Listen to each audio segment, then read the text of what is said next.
Fig and Fern grew out of honestly just spending a lot of time at home after I had kids, and I was at home during daylight hours and exploring the yard. I mean, Bluff Park used to be peach orchards back in the late 1800s, and so I learned pretty quickly that we had really fertile soil. And so I just started researching and growing things. And so what started pretty organically, doing flowers for friends who were having babies or engagement parties or just flowers for my own table just turned into really steady work. And so Fig and Fern grew out of that. And we also inherited a really amazing fig tree when we bought our house. And so I had to learn really fast what to do with figs. In late July, when the figs are ripe, I start picking figs. You have to go out every morning really to beat the birds and the wasps to your fig crop. And I pick figs when they're ripe, and then I turn them into fig preserves. And so for probably, maybe 13 or 14 years I've made, it really depends on the year, but between 100 and 300 jars of fig preserves every late summer. There are two things that are really great to do with fig preserves. The first is to make a homemade biscuit and get up on a Saturday morning and then slather it with fig preserves. But if you don't have a homemade biscuit handy, a homemade pizza with some prosciutto and fig preserves and arugula and a little bit of goat cheese. Chef's kiss. It's really good. So I have a small scale urban flower farm, which is probably a stretch, honestly, but it's amazing what you can cultivate in a small space. And I think that's one of the things that's been fun to share with friends over the years. You really don't need a 5-acre farm to be able to grow a lot of cut flowers. So much has to do with essentially a small scale version of crop rotation. You're rotating when you're planting seeds or when you're planting different types of flowers to get the maximum production out of the space that you have. So I have learned when to plant, when to pull things up, and when to underplant with new seeds so that there's always something blooming. Oof. The flower side of my business is what keeps me hopping most of the year. And it's really fun. Depending on the month in the garden, it looks really different. In the, late winter, I spend a lot of time planning and dreaming about what I'm going to plant. And we've lived in Bluff Park for so long that for, most of the years that we've been here, in late winter, usually I have a group of friends loosely called the Bluff Park Garden Club that come over and we plant our gardens together. Spring is usually a ton of work in the garden.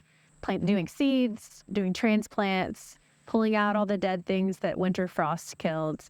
And then spring is also just a really abundant time in the garden. It's also probably the busiest season for people who order flowers. And so it's my busiest work season. And I always start with what I grow. So I grow a lot of heirloom roses and peonies, which are peak in the spring. And then just a lot of heirloom seeds and things that complement roses. The biggest challenge in gardening for me, I think, is, just like the fall of mankind, that you're fighting against the curse of pests and disease, and that weaves everything that wants to grow against what you're trying to cultivate. Now, I also think that's one of the great privileges of being a gardener, is getting to steward the earth and getting to steward the land and bring beauty into the world.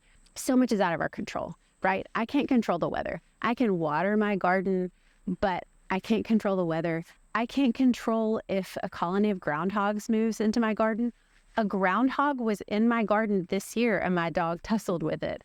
Gardening is not for people who love control. Again, speaking as someone who loves control, it's a helpful reminder that I'm not in charge as I think I am.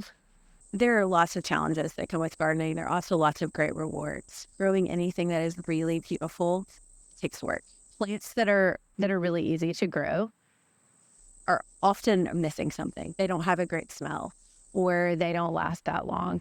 Plants that are really, really beautiful or really fragrant or really unique usually have a downside. It's the same thing if you're growing heirloom tomatoes. They're more susceptible to disease. It's worth fighting through the disease to grow a really delicious, beautiful tomato. It's like that with flowers too. And so I think I am proud of the fact that, 14, 15 years later, I'm still growing 50, 60 different varieties of dahlias, which are really finicky, or that every year I've added new roses, even though roses take a ton of work, that I still think it is worth doing things that are hard to bring beauty into the world. I love people who love flowers.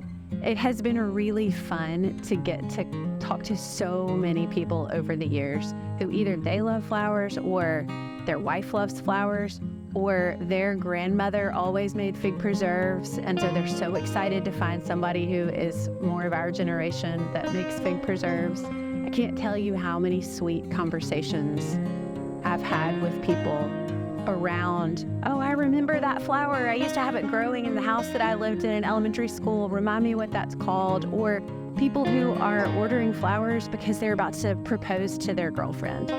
Or someone who wants me to decorate because their child is coming home from the hospital with their first baby. It is really fun to be present and celebrate with people when they're celebrating really meaningful things in their own life.